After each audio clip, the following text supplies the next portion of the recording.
The wheels of justice don't slow down just because it's a holiday. The DOJ staying busy on Thanksgiving, submitting a letter filing to the D.C. Court of Appeals with a copy of a document that was filed in the New York AG's civil fraud case that laid out in detail the extent of the harassment that former President Trump is unleashing on Judge Arthur Engoron and his court staff.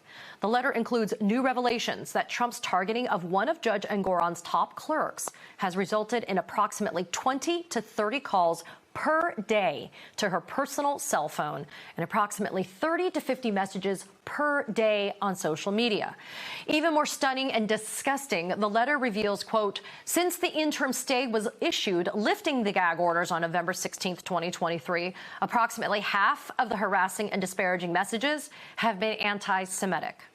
Trump's team pushing back yesterday, saying that the harassment and threats documented in the New York case never happened in the D.C. case, and any gag order would be election interference. Been there, done that, heard that. Joining me now, MSNBC legal analyst, former federal prosecutor, and the host of the Justice Matters podcast, Glenn Kirshner. Glenn, my friend, like I said, DOJ not taking a day off on Thanksgiving, making sure that the D.C. Court of Appeals understands the ramifications of a Trump gag order being lifted. But let's talk about this for our viewers, because I think it's important for us to kind of lay the groundwork for this conversation. Is the D.C. Court of Appeals going to take notice at all or pay attention at all to what this filing was? Because it is in another case. It's in the New York AG's case. It's a great question, Katie. I believe they probably will. There is a vehicle in the rules to bring this kind of information before the court. The court can accept it or reject it. But, you know, I sat through the argument earlier this week in the D.C.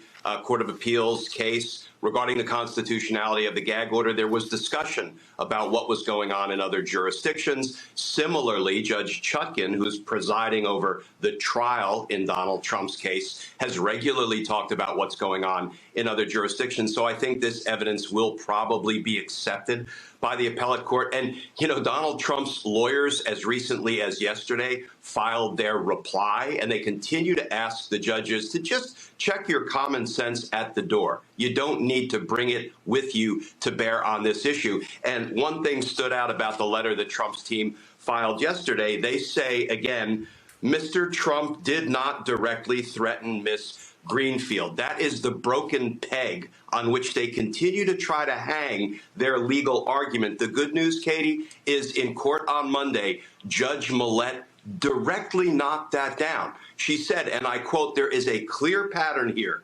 Donald Trump issues statements and witnesses get threatened. So I think the judges are beyond this nonsensical claim that Donald Trump just says things that are hypercritical of the witnesses who are expected to testify against him, and he should bear no sort of consequences when his supporters instantly rise to his call and begin intimidating, threatening, and harassing the witnesses.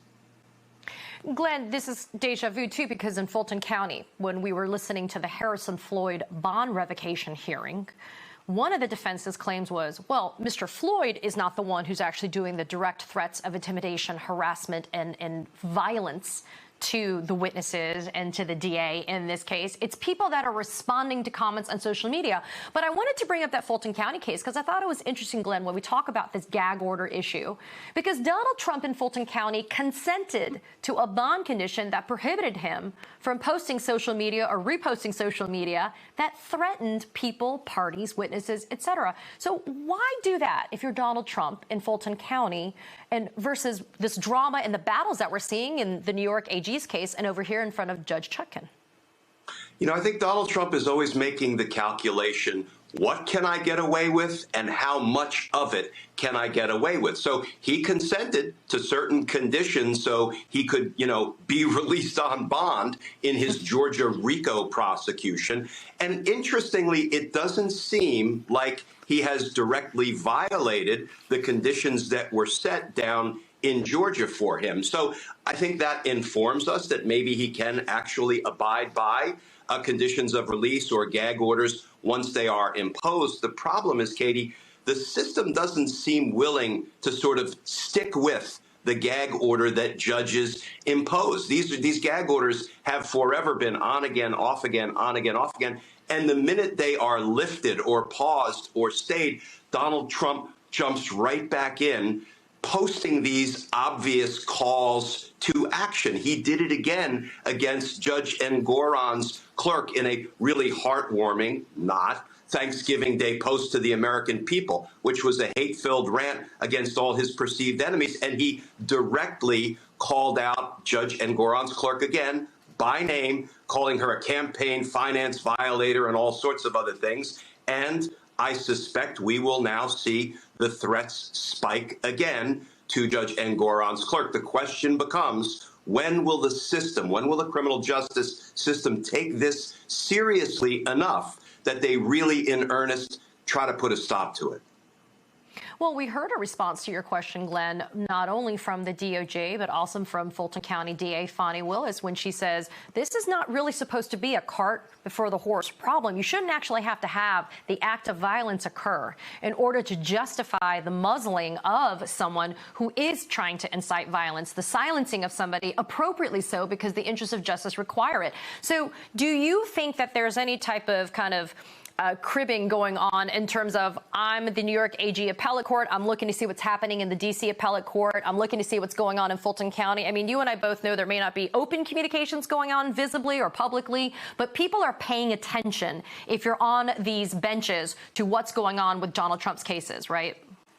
Yeah, and when you are on release in not one, but 4 felony cases, 2 federal, 2 state, for goodness sakes, Donald Trump is being prosecuted up and down the eastern seaboard. I think it would be irresponsible for one jurisdiction to decline to pay attention to the potentially witness-threatening conduct by the same pretrial defendant in another jurisdiction. And we have seen some cross-pollination between and among the judges. So I can only wonder if at some point Donald Trump's luck will run out and the judges will say, enough, we're going to impose these gag orders, we're going to keep them in place. And then the next question becomes, how seriously do we deal with a violation of these gag orders? Do we consider the sanction of up to and including revoking him on release and putting him in pretrial detention?